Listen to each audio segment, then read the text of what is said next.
If you thought that communication is all about words, then let me tell you that the impact of words is only 7%. Surprised?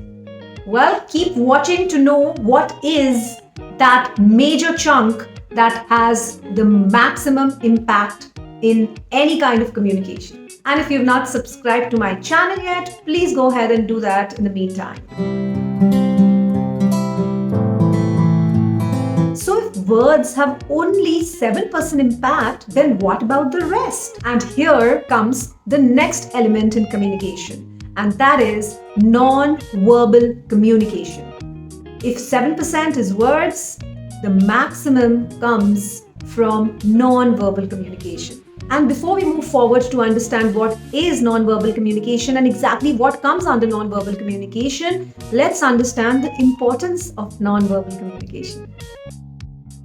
First, most important benefit of non-verbal communication is that it helps you to reinforce whatever you're saying in words.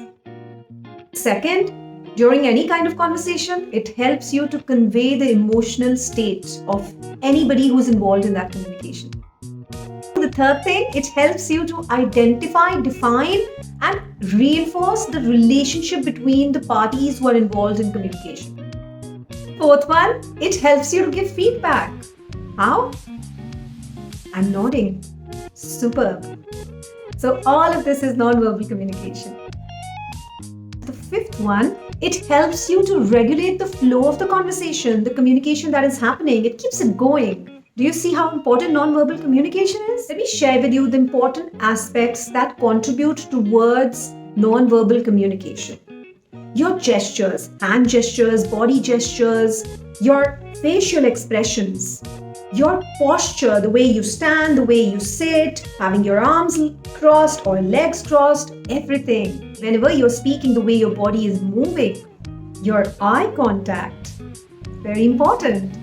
Your appearance, the clothes you wear, the attire, the way you conduct, the way you present yourself, and paralinguistics. Here comes the tone in which you speak. It's not the stress you put in words, but the tone that you speak. And if you remember, I had mentioned it in my previous video also.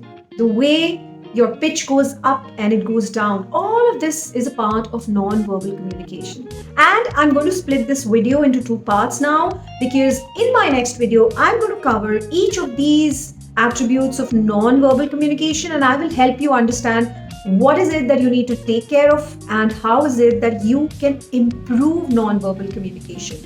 Because if the major impact is of non-verbal communication, it is serious business and we must understand how we need to improve it.